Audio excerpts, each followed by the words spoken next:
We stand on the threshold of a great new age of exploration. Its ultimate destination, the furthest reaches of the universe. 3, 2, 1.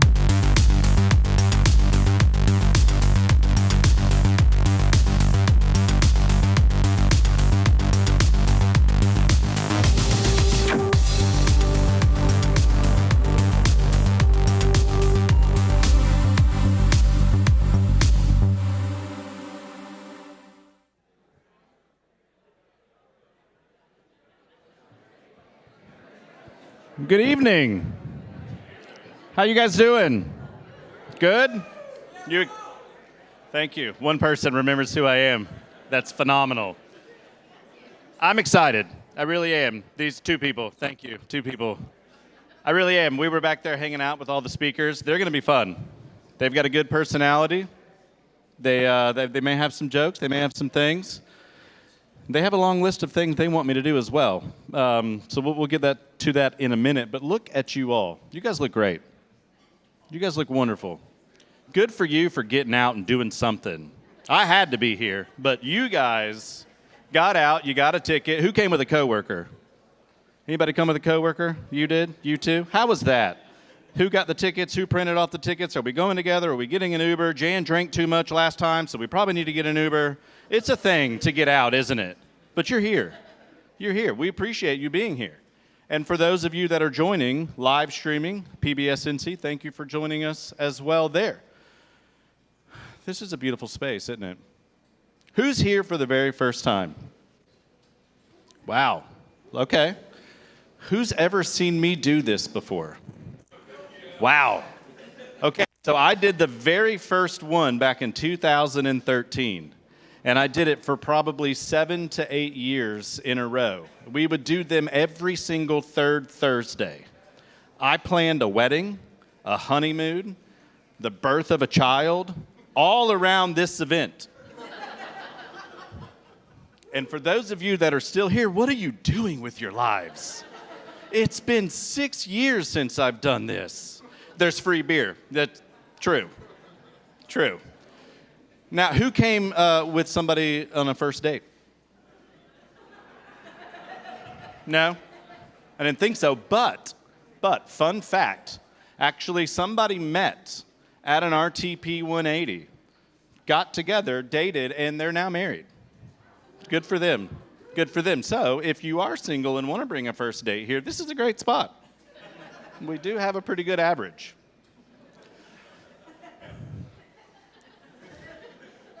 So for those of you who do not know me, I will introduce myself. I am a surgeon in Wilmington, North Carolina. I also volunteer on the weekends at the local fire department. It is what you think. All we do is get little kittens out of Miss Betty's tree. And I also play drums in a 90s country music cover band called Minced Dill. It is a kosher tribute to the legendary Vince Gill. For those of you who actually do know me, don't say anything.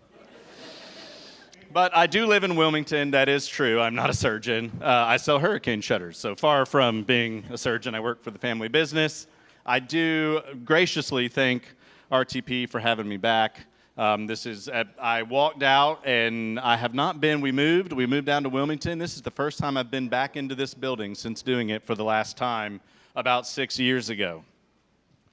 All right, now that we got all the fun stuff out of the way, can I thank RTI International? If you did not, they are a presenting sponsor. If you did not get a fan, make sure you grab one of the fans. Speaking of fans, while we're talking about them, I'm a huge fan of this event. And let me tell you a little bit about, since there's a lot of people here for the first time, I'll tell you what to expect tonight. So we have 3 speakers this evening. 3 wonderful speakers that are going to get 8 minutes each. We used to actually be very, very strict on the 8, it used to be 5 minutes, but now it's 8. There's 3 tonight. We would ding a triangle to get them off the stage. And what's wonderful about that, and actually Amanda and I were talking about this a little bit ago, somebody could have been up here and they could have been splitting the atom and telling something that they've done. And we're over here sitting, your time's up, your 5 minutes is up, move on. And they could be the most genius person up here. So we're a little bit more lenient. Okay, now I don't know, maybe somebody can correct me or confirm this, but there was a gentleman who has gone 27 minutes one time. Don't do that this evening. Don't break that record. If you are watching live stream, or you want to go back and watch this again, or you want to see the other RTP 180s, you can go onto the YouTube channel for Research Triangle Park. Follow that channel. They post the clips and the whole thing there. You can also see the previous ones. You can also just get social on Instagram, LinkedIn, all the things.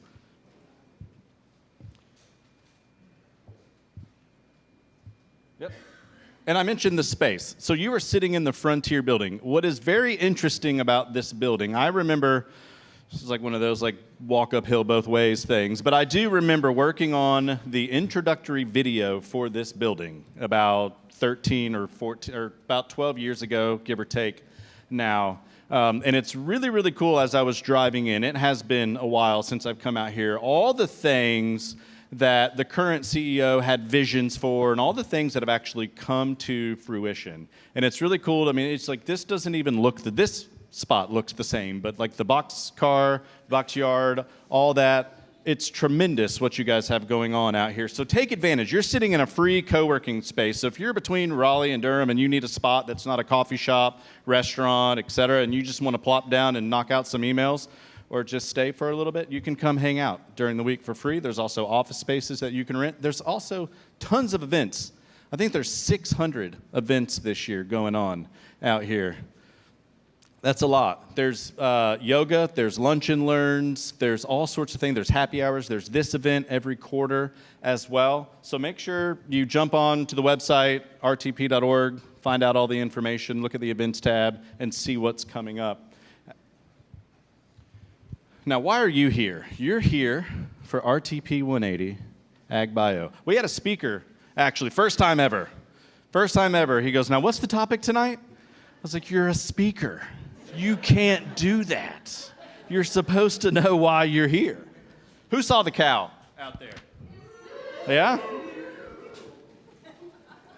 Bunch of NC State grads over here mooing. If you did not see the cow, make sure you check out the cow. That's Pearl. That is a retired cow from the Ranloo Dairy who helped Dr. McVeigh's Os Rostrum demo, and Dr. Katie McVeigh, founder of AgTech startup Os Rostrum Inc., with her hands-on demonstrations for the AI-driven tech. And there's also soft serve ice cream out there. Did anybody get that? Delicious? Yes? All right, so I used to tell a bunch of jokes when I was doing this. I've grown up a lot. I started doing this when I was 27 years old. Now 40. It's crazy. But we'll just throw one joke in there for you. What do you call a pampered cow? Or what type of milk does a pampered cow give? Excuse me. Spoiled. Thank you. The one person that remembers me gives me the, okay, that's cool, man. All right, our speakers, are y'all ready? You have to follow this, and I'm so sorry. The bar's down here, you're going to be way up here. I love this for you. All right. Our first speaker, Principal Advisor for AI and Biostatistics at SAS, Dr. John Gatula. He is a farmer from Nebraska. Now, Artificial Intelligence Advisor at SAS and Analytics Teacher at North Carolina A&T. John's current project include animal antimicrobial resistance management, analyzing American dietary patterns, and assessing the efforts of biotech on developing economics. When he's not working, he loves forestry, he's a girl dad, and get this is not a joke, actually. He plays rancheras on his Tejano accordion. We should talk because I do believe we have an opening in our Minced Dill cover band for an accordion. You're like, thank you. This is like divine right here. All right, John, come on up.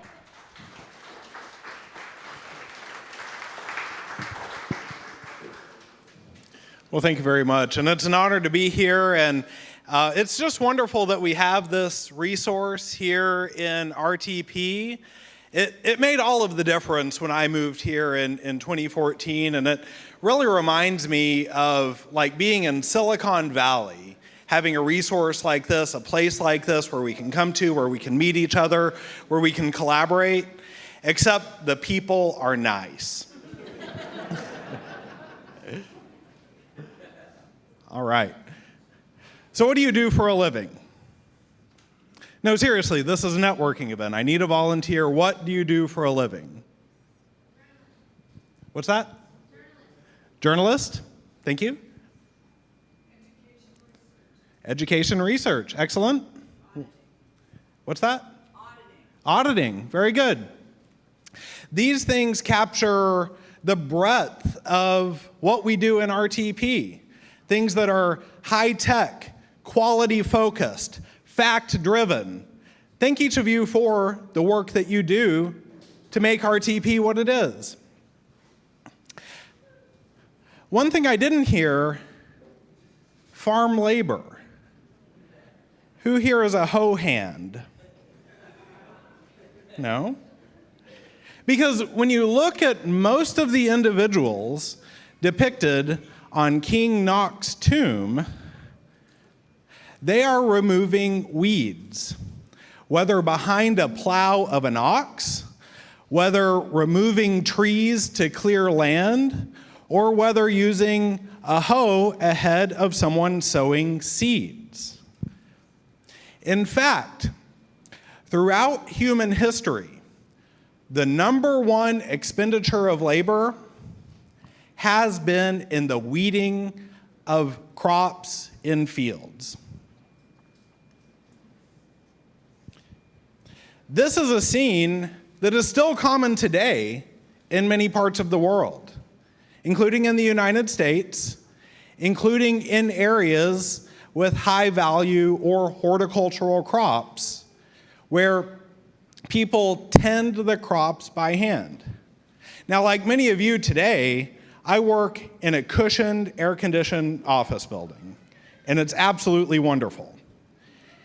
But I have been in a setting like this before. Who here has been in a setting that looks like this in your life? Quite a few. I'd say about a quarter of this audience for those of you online. About a quarter of us have been in this setting before.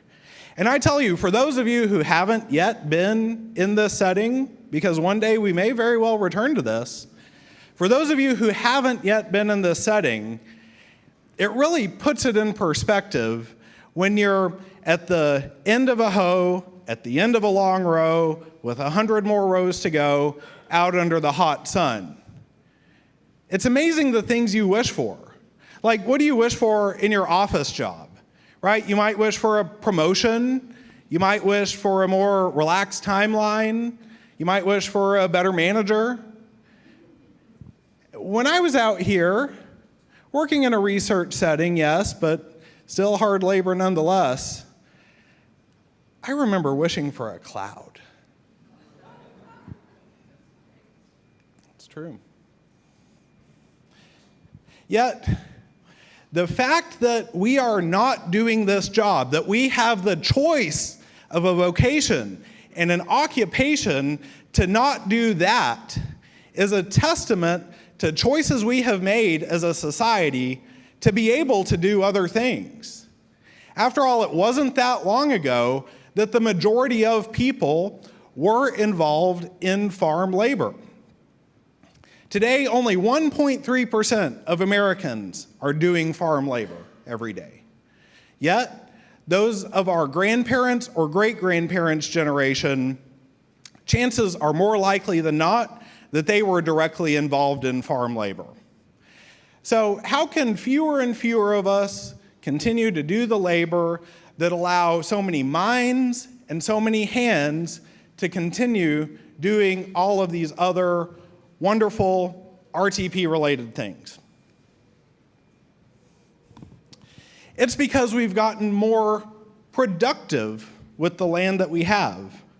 This total factor productivity is a measure of the output per unit of land, labor, and capital expenditures on farms. We're not taking any land out of production or into production net. All of the arable land that can be used is being used in the United States on net balance. So how are we extracting more output per unit of land and especially per unit of labor? to be able to free us to make choices to be able to do things like quality assurance or journalism, or in my case, agricultural data science. Well, over time, this productivity has continued to increase. And by the way, in North Carolina, we are much more productive than we used to be. I know someone else in RTP who's an old head around here, and maybe my good friend Kelly has heard this story. He went to NC State in the 1960s, learned about an herbicide called 2,4-D, brought it back to the farm in Lucama, and it changed the course of his family's farming life because he was able to control the morning glories that just were recalcitrant to the hoe. That is what increases productivity.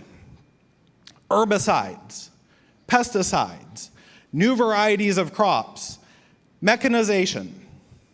You add all of that on top of the water, soil, and sunlight that we are blessed with in North Carolina. And as a kid from Nebraska, I can tell you we get a lot of rain here.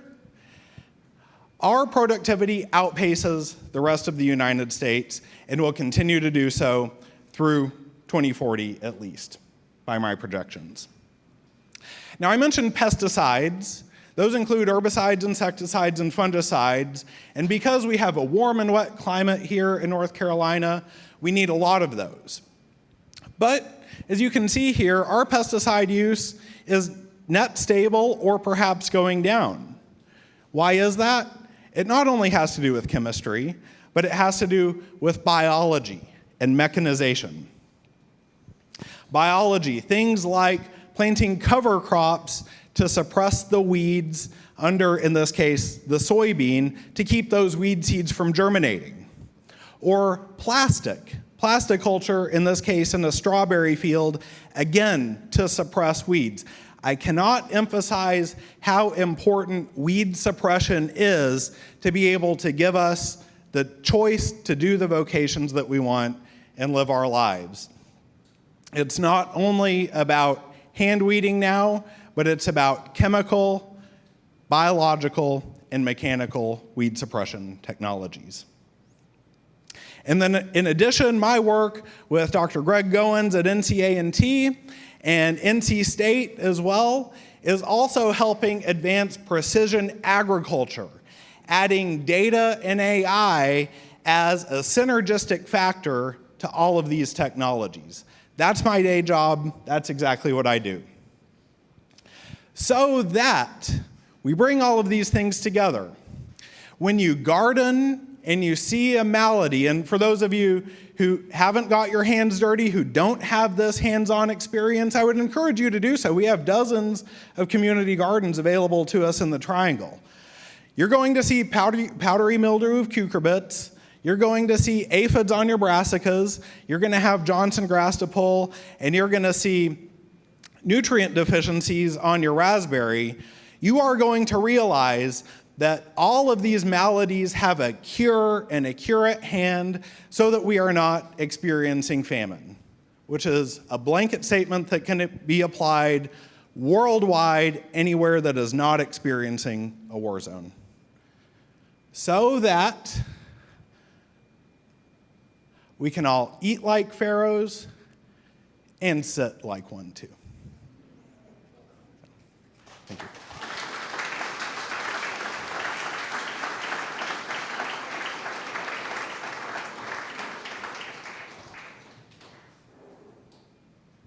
I did fail to mention in my big intro that we do Q&A after each presenter. So if you do have questions, there will be someone running a mic around to ask questions. I have one for you. Yes, please. While we're getting that, what are some of the challenges that growers face in taking advantage of new data technologies like AI? Most growers, we always hear about the corporatization of farming, and that's true. Larger corporate growers are acquiring more land and building businesses. But actually, nationwide, 70% of farms are small farms. They're like my dad, just a few acres, He has a high school education. He can't write code or design an app, right? So there's a lack of an ability to adopt some of the advanced and often expensive computer software and cloud computing, and many of you know more about this than I, on such a small scale business. In fact, for most small farms, most of the revenue of small farms comes from off-farm. The spouse working in town as a nurse or a bookkeeper or something like that to be able to help keep that family farm afloat. So adopting AI, it's about the least of their concerns beyond just keeping the weeds down. Thank you for the engaging talk. You mentioned that the pesticide use in North Carolina on net has gone down. What do you attribute that to? What's replaced pesticides, and has it affected yield? Yes. So one large share of the reduction in pesticide use since the 1990s has been the introduction of crops that are resistant to insect pests. And so for many crops, corn, soybean, and cotton, we no longer have to spray insecticides throughout the season like we used to. These crops are Bt crops. Bt is a bacterium that kills caterpillars and beetles and other chewing or sucking or rasping insects. And we have encoded that gene into our crops so that the crops are natively resistant to these insects. The insects drop dead after a few hours of feeding, and therefore we don't have to spray pesticides, which are generally of a higher toxicology profile. It's kind of a win-win situation. Hey, wonderful talk. Thank you so much. I'm curious about every single, animal organism fits into a niche, Is there any consequences to, eradication of pests, whether they're herbicidal, insecticidal? What balance is affected by the success of your work and obviously the success of agriculture in general? How does that fit into the broader context of our ecosystem? Yeah, that's a great question. And the answer, I call myself a biostatistician, is it depends, right? My typical hedgy answer, it depends. Any of you heard that before? Anyone work in clinical trials? It depends, written the protocol.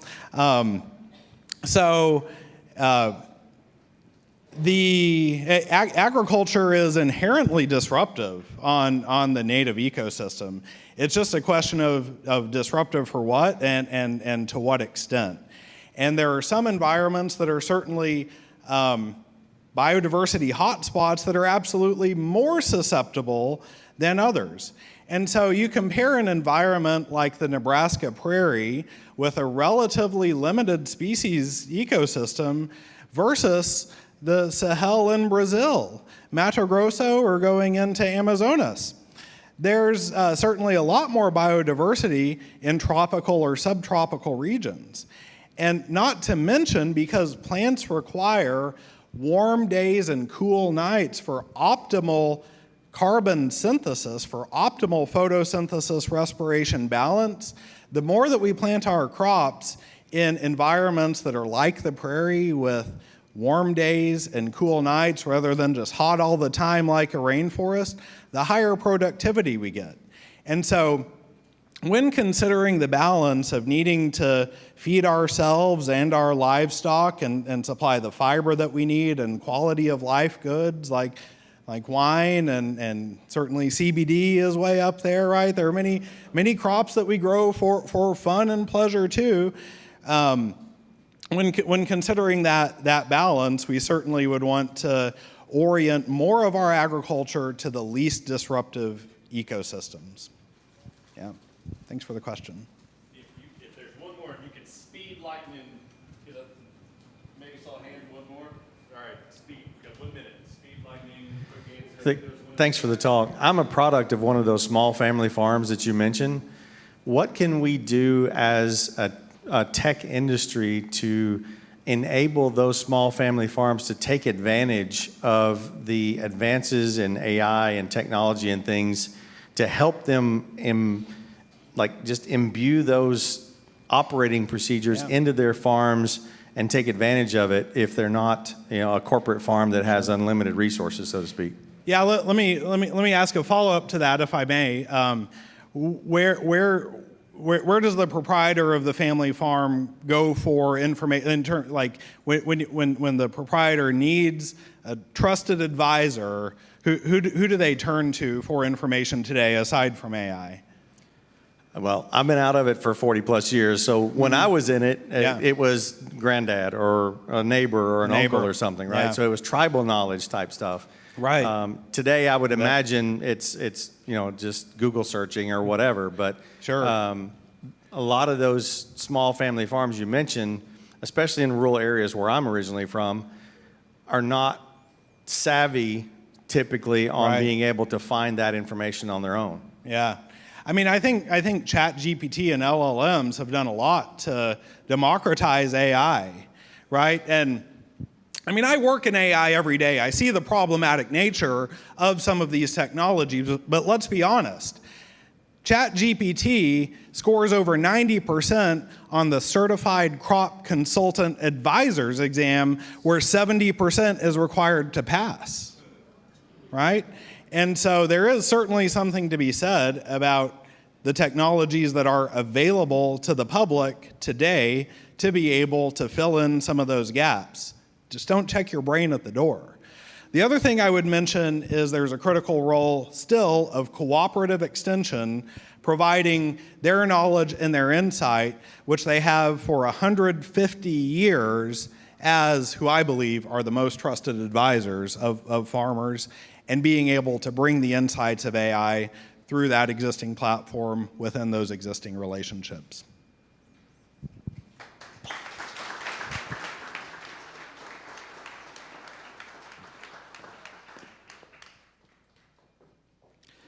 All right, next we have Amanda Rose, who is the agri-food systems lead at RTI International. She is a seasoned agri-food systems practitioner and participatory engagement expert.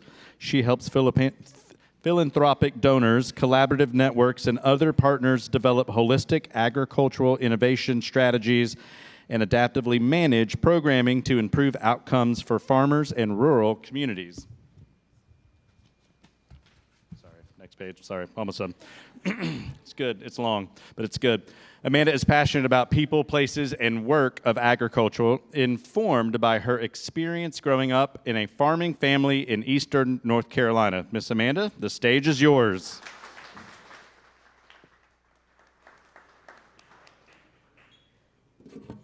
Hi, everyone. Great to be with you this evening. Thank you for having me here.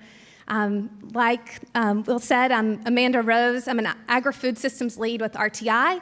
RTI is a nonprofit research institute based just around the corner, and we're on a mission to improve the human condition by putting knowledge into practice. And here we go. One of the reasons I really enjoy the AgTech community, it's a really big tent. So you've got plant scientists, you've got engineers, data scientists, you've got farmers putting AgTech to work, you've got supply chain experts, lots of creative energy being applied in the AgTech space today. You've also got room for folks like me. So I'm a systems practitioner. I think about the agricultural system kind of holistically in a really zoomed out way. So one of the things I think about a lot is like, how are different parts of the agri-food system interacting? How are they connecting? Like, how are policy and regulatory changes in one area going back and flowing back to the farm, consumer preferences shifts, et cetera? And also, where and how is AgTech entering the system? How is it helping to create change today? And how is it starting to influence what our future agri-food system is going to look like in the future? One of the more complex and fascinating kind of intersection points within the agri-food system, at least in my opinion, is around AgTech adoption. So just to kind of level set, when I talk about tech adoption, technology adoption, I think this definition from Everett Rogers is helpful. he talks about the process by which individuals, organizations, and societies accept and integrate new technology into their regular activities and operations.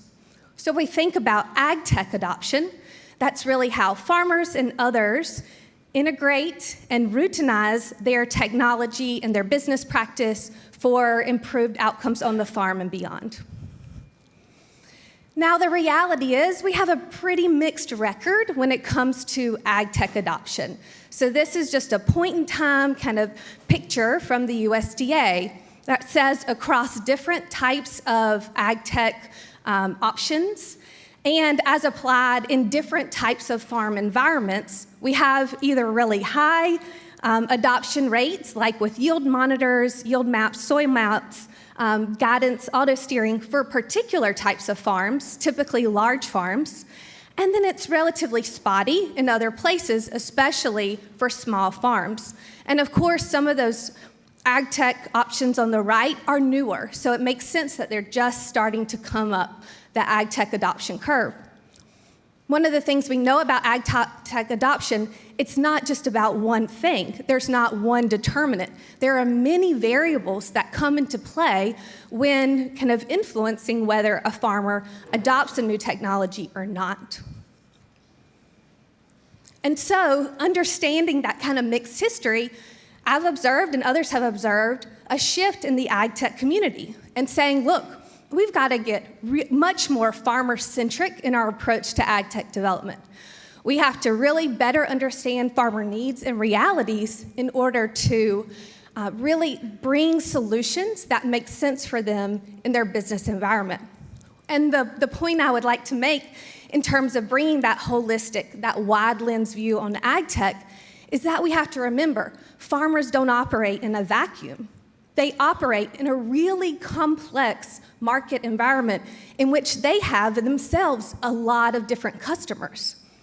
Those customers, those downstream actors, such as traders, food and bev companies, et cetera, they have their own preferences, their own willingness to pay, et cetera, that then influence whether these adoption choices make sense for farmers or not. And so there's this kind of looming question out there, return on investment for these adoption choices. Farmers are asking, will the market reward my change? And really importantly, when it comes to innovation, will the market sustain the change if I make it today?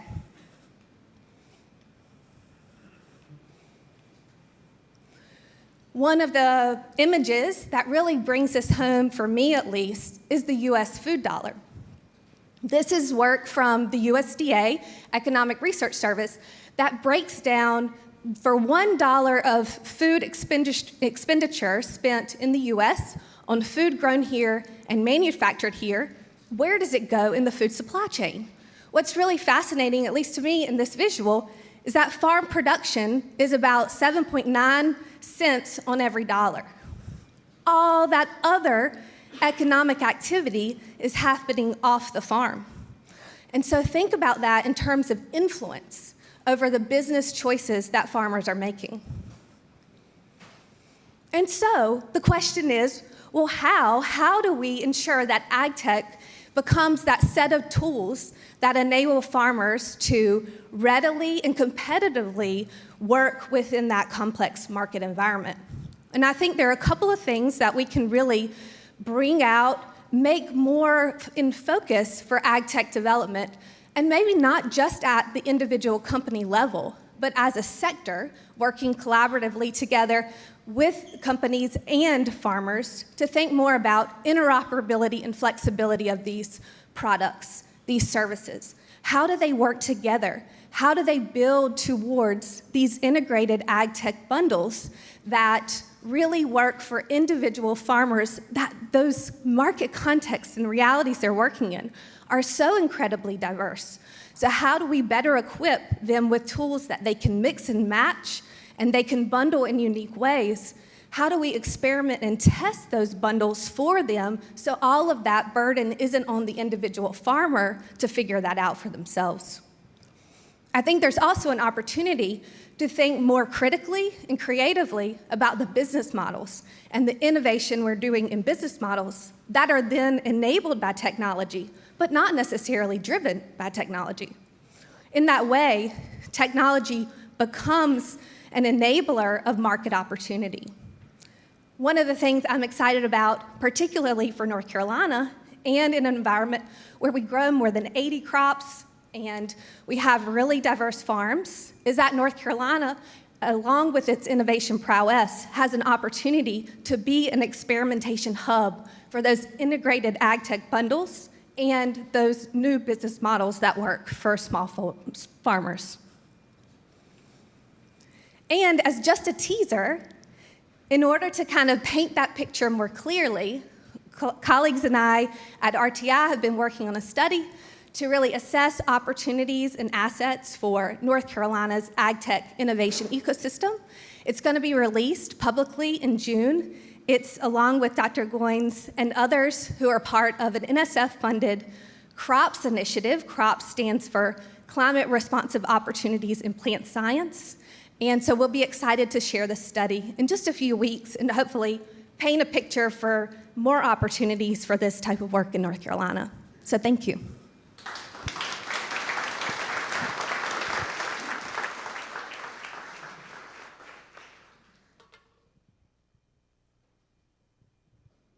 Questions?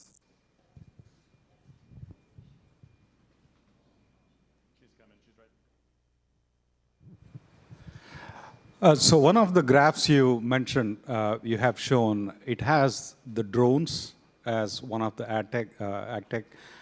Why that is the usage of drones is so low? Because that's the primary mechanism to capture the data and analyze and apply AI for a lot of use cases in agri-tech. Why the usage is so low in the farming industry?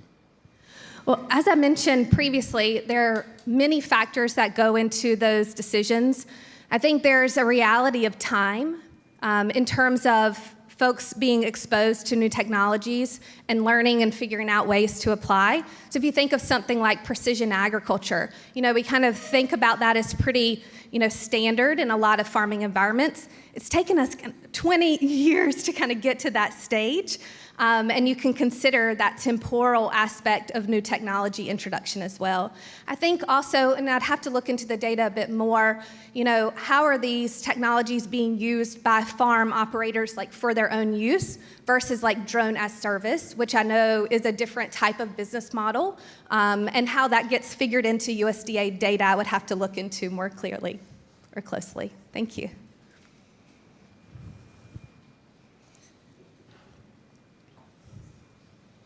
I really like that you brought in the visual of the U.S. food dollar. I think that was extremely powerful. I'm curious from your perspective, as you think about food retailers, CPG companies, how are they relating to these agricultural technologies to mitigate their own risk?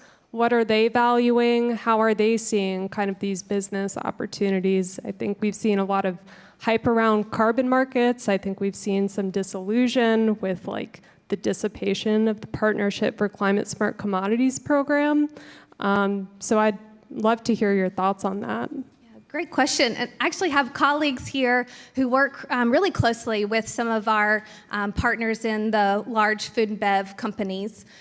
So they would be better able to speak to this. But one of the trends I've observed is that large-scale food and bev, I think PepsiCo has been really kind of vocal about looking back into their supply chain and really thinking about those integrated operations and pushing for regenerative practices and such that they really want to see upheld throughout their supply chain. So I think that is a trend that not just looking forward to the consumer, but these companies actually looking back and saying we have to be really, close partners with our farmers, because also they don't have to just participate in our value chain. They can have other options. And so how do we, do right by them in terms of really cultivating that strong partnership? So that's just one example that comes to mind. Hey, just following up on the food dollar question, because I love that slide also, and it was fascinating.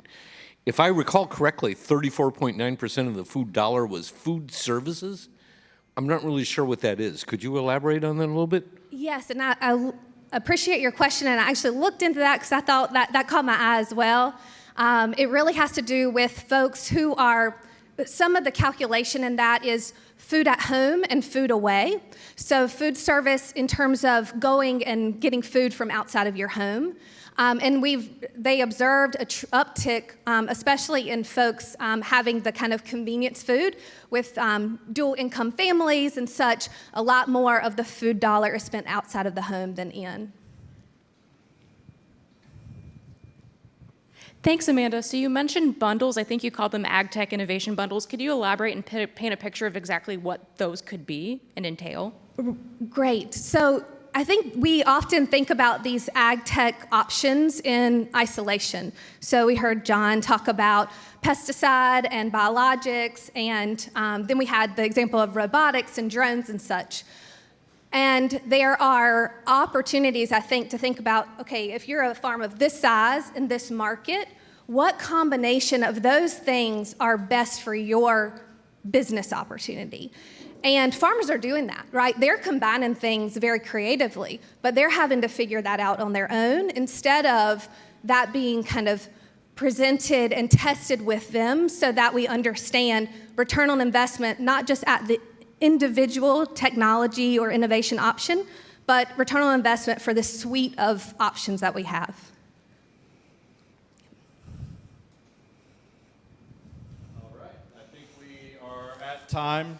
Great, thank you. Thank you, Amanda.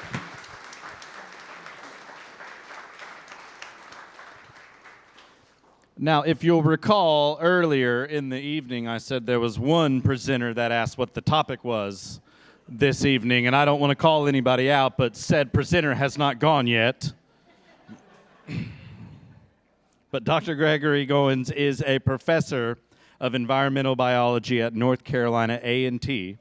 He is a former NSF Division of Undergraduate Education Program Officer with the IUSE, NOIS, and STEM programs. In 2015, get this, this is really cool. He was one of 11 people recognized in the nation by the White House as a champion of change for HBCUs. His research has been funded by USDA, NASA, NSF, and NIH. Presently, he is the principal investigator on the NSF-sponsored Includes Project Award number 1649263, to be specific, titled The Discussion Network, Using Culturally Relevant Socio-Environmental Frameworks, Discussion Between Historically Black Colleges and Universities. Ladies and gentlemen, please help me welcome Dr. Gregory Goins to the stage.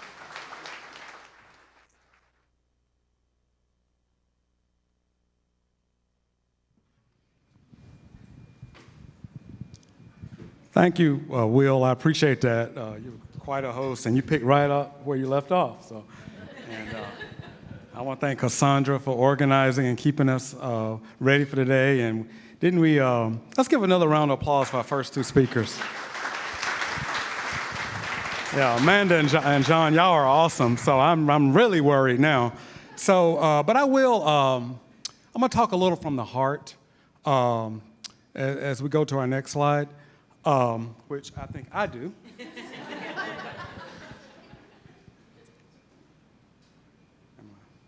Point at the screen. Okay. So maybe I'm politically incorrect, but I'm an affirmative action baby. I was matriculated at Carolina and NC State, and so I was so glad to be back here in the Triangle. And I want to recognize a couple of my friends that came over from Greensboro. Do y'all know where that is, Greensboro? Okay, okay, raise your hand, UNCG and A&T, okay? And so thank you for coming to see me tonight. All right. And so I'm at North Carolina Agricultural and Technical State University, just one T, A&T, okay? And my charge tonight is talk about the emerging ag tech landscape of small-scale farms. And I'm going to call it 1.0 to 5.0. which even though John and Amanda, we didn't practice together, this fits right in with what they talked about. So it's fortuitous. And at A&T, we are passionate about the food system and access to nutritious foods and how that fits into some of the things that Amanda and John talked about into our $111 billion agricultural bioeconomy. So this is kind of like a lecture-esque, right? Today we're going to talk about these topics, but I'm going to talk about this 1.0 to 5.0. And some of the things that John showed on his King Tut slide is the same as it is today. Nothing has changed about agriculture. Got any biochemists out there? Okay. Doesn't it still take, since the time John showed that slide from the hieroglyphics, it's still eight photons to yield 1 mole of reduced carbon, I believe. Nothing has changed with plants and photosynthesis since then. Okay? So I'm going to talk you through the 1.0 to 5.0, how when John was talking about the yield increase, how do we get there? But it has nothing to do with plant growth per se. Photosynthesis is photosynthesis, how you split water and you reduce carbon with those electrons. Okay? And then some of the 21st century grand challenges and some of the complexities in small-scale farming. All farming is complex. All farming is a business. But there are some special complexities I want to talk about small-scale farming. I'm the son of a sharecropper, small-scale farming. I've been on the north end of a southbound hoe, as John was talking about. So I'm going to talk about just some of those complexities, and there's more to it to AgTech than just those things in what we call big agriculture. Most of the big industrial agriculture is focused on what? Yield and input reduction. But with small-scale farming, where people usually have most of your income off farm, there are some special inputs where AgTech can really help beyond just yield and inputs. And then I'm going to tell you the whole truth. You always want to know the truth, but it's even better when you have the whole truth. And so I'm going to talk about that in terms of AgTech adoption. Okay, so let's take it to 1.0. Okay, animal power, the John Deere steel plow, and I don't think John Deere even makes plows anymore. That's how tech they become. And then human resources.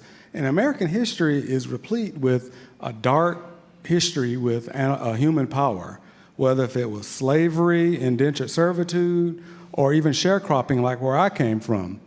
And so that was 1.0. 2.0 is the Green Revolution.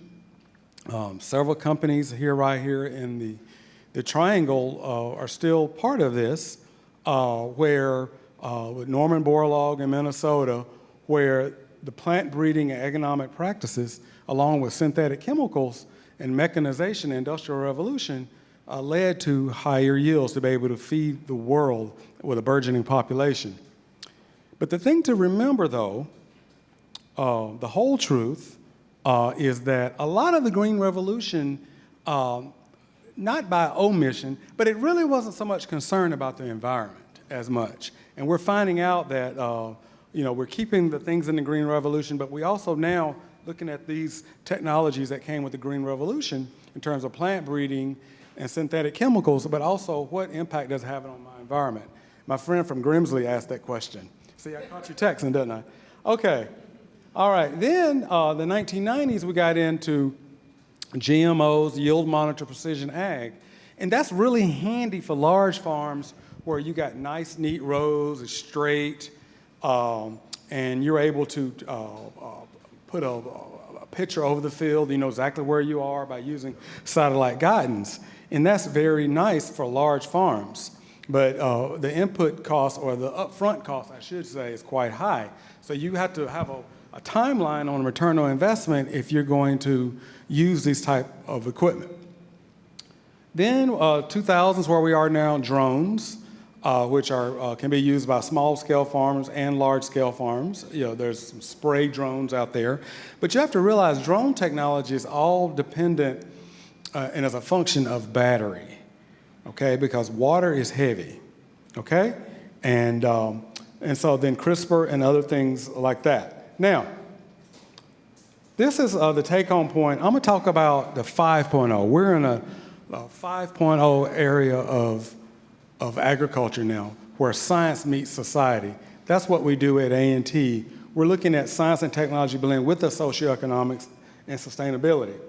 So when you look at small-scale agriculture, it's complex beyond just the large-scale agriculture, because the large-scale agriculture is based on the Western meat diet.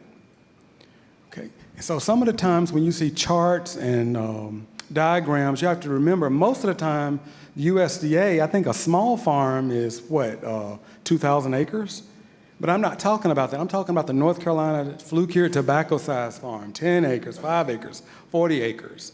So you have to be careful when you say small versus large to not necessarily use the USDA definition. You really have to be more specific in what you're talking about. So here's the take-home message. I want to show you something. So if you look here for small-scale farming ecosystems, simple or complex in the real world, you have your input, you have your processes, outputs, and what's the farmer with them? What's with them? What's in it for me, okay? So if you look at classic agriculture, it's about inputs in terms of yield, in terms of how much are you putting in for your return on investment. So you got three things to get: profit, break even, or loss. But the thing about farming is everything is like a bet. You have to hedge your bet way early in advance. You might not see some return to 3, 4, 5 years, and you might not, and the bank might not put up with a loan that long. Okay, so it's a hedging your bets. Go back to John Kennedy's agricultural commissioner, and you'll talk about what we call the treadmill. Now, the interesting thing for small-scale farms, that's the sign that I've talked too long? Okay. Is that the value added for AgTech. If you came tonight and you're looking for investments, how to get into the small-scale farming, even for large scale, you want to also think about the well-being, the psychosocial factors that has to do with agriculture, the happiness, the fearful, the sadness. That's a huge part if people are going to stay in agriculture because of the drudgery, okay? And the decision mindset, are they early adopters? And those forcing functions that we talked about earlier. But ultimately, what's the ambition and the knowledge and experience that we talked about earlier? That's a huge part of it, more so than even just the profit. Because if you're into agriculture just for profit alone, what do you do during those lean years? Are you going to be happy? Are you going to be sad in the meantime?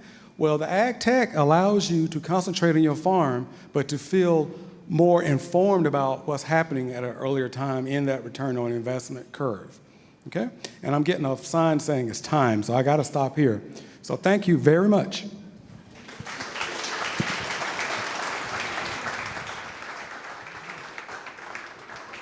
Hello. I'm just saying talk more. Oh, really? Oh, okay. Thank you. Okay. So, okay. That was the fastest 8 minutes of my life. That's because I love all of you. The whole truth about AgTech, I talk about the whole truth, is can small farms reap the benefits from adoption of Internet of Things? Well, the thing is that every single small farm's path to success is different.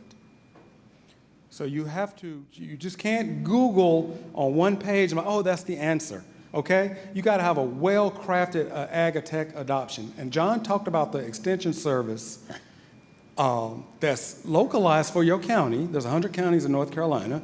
And there's sometimes two extension agents, one from North Carolina A&T and one from NC State. So you need to take advantage of that to be able to make sure that when you put this huge bet, this upfront cost, that you are fitting in the niche and the tactics for your crop for success.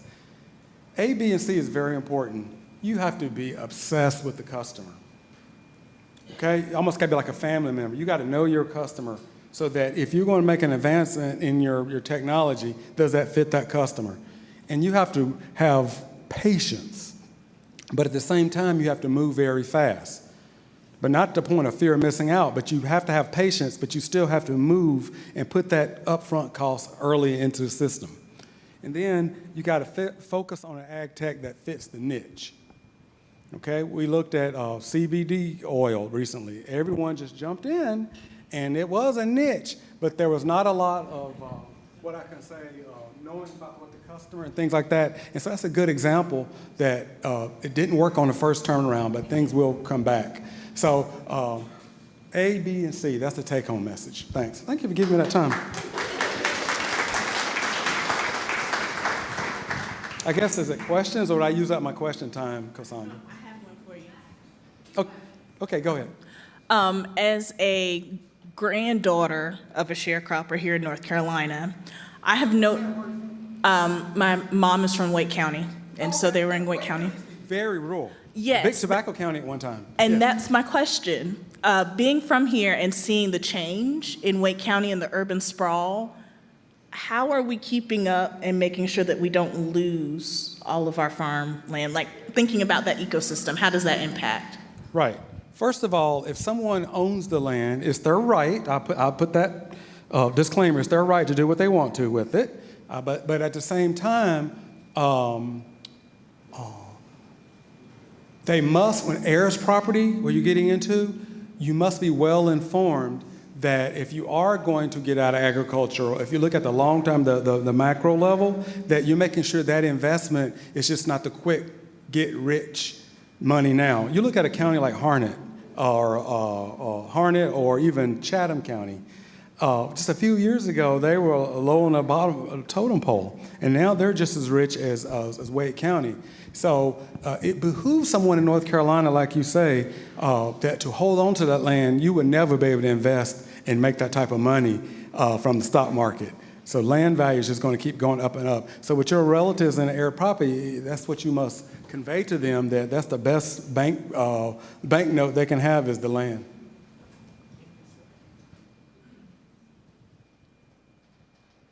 Okay, I'm here. Hey, the bald guy, here. Oh, there you go. Good. You see the bald guy. There are not so many. This question is for either you or the last presenter, whoever wants to pick it. And this is kind of a bit of a $1 million question, so if you tell me it's too early to answer that, that's fine. But there is like an elephant in the room. I didn't hear any of you talking about the tariff, like the current tariff or the future tariffs. And so a lot of the things you said are going to be impacted by that. Any comment on that? And if it's too early, that's fine. If you say I can't say it yet, that's okay. I'll let anybody else answer too, but when you say tariff, yes, I need to see in that complex system, is it the fertilizer? Is it the fuel? Is it the any input? I need to see where that tariff input is. Because it could be some of the tariffs could benefit a farmer depending on where it hits. Yeah, it's very complex. Yes, good question. But the only thing to study is we know it's going to take 8 photons of light to reduce a mole of carbon. Hey there. So I'm a graduate of UNCG, so very familiar with the Greensboro area. And I remember when I was going to school there, they talked a lot about how, especially in urban Greensboro, it's a food desert. It's very hard, especially for low-income people, to get food. So with all this talk about the farmers, what's being done, especially with all of this technology stuff, to make it easier to get food to these people that need it? Okay, very good. I did not plant that question, even though we're brothers from Greensboro. So A&T, here's a good example. We just built a urban and food complex where someone who has an idea, what we call cottage food, you know, jellies and jams you make in your kitchen, but you come in and develop it in A&T with our industrial kitchens will help you get more to the commercialized zone. Now, when they say food does, I know exactly what you mean. You know, one side of the sign is beer, cigarettes, and the lottery, and the other one's bread, milk, and sandwiches. Exactly. What it is that people that live on the eastern side of Greensboro, where the sidewalk to walk to the store is dangerous. The stores are there, it's just getting there, okay? And so that's one of the things I love about A&T. We have 500 acres right in the middle of that food desert. So that's something that we want to do, is we want to take those people from East Greensboro, from the food desert, which really is a food swamp. It's full of calories. It's calorie-dense food. It's just be able to get to the nutritious food. So what we want to do is be able to make it more available, and not only that, use the ideas of people in that community to develop their own businesses, more so than just eating. Great question.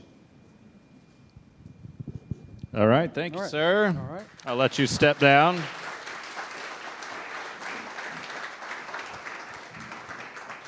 That was phenomenal. Thank you three for giving us your time. Y'all could have done anything this evening. We appreciate the time. Thank you to RTI for helping us put this event on through their partnership and sponsorship, RTP for hosting. Thank you for letting me MC this again. It's been a joy and a pleasure. Thank you all for showing up and getting out. Would love to see you again August 21st. That is the next one we will do. Quantum is the topic. Tickets will go on sale July 31st. And don't forget, RTP, The Frontier, has tons of events in between now and then. Make sure you go to the website, follow them on social. We will see you all next time.